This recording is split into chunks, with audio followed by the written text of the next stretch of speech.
మారు మనసు పొందటానికి, ఒక వ్యక్తి దేవుని సన్నిధికి రావటానికి, ఏమండి పేతురు అంటాడు, వాక్యం అవసరం లేదు ఆ వ్యక్తికి. కుటుంబ విషయాలు మాట్లాడుతున్నాడు. సేవకుడు వెళ్ళి ఆ యజమానికి చెప్పలేడు.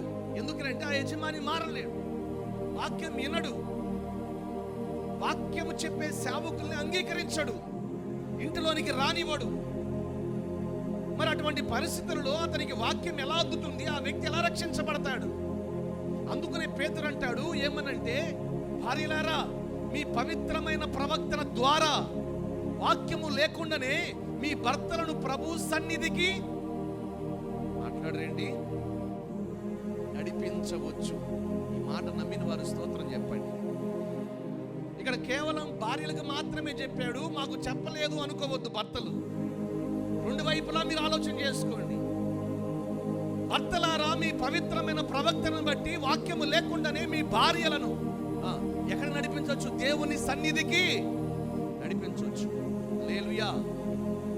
కాస్త బిగ్గరగా అంటే నీ ప్రవక్తన పవిత్రమది అయితే, నువ్వు పవిత్రంగా నువ్వు ప్రవర్తిస్తూ ఉంటే నీ కుటుంబంలో నిన్ను బట్టి మారని నీ కుటుంబం నీ సన్నిధి దేవుని సన్నిధికి వస్తుంది.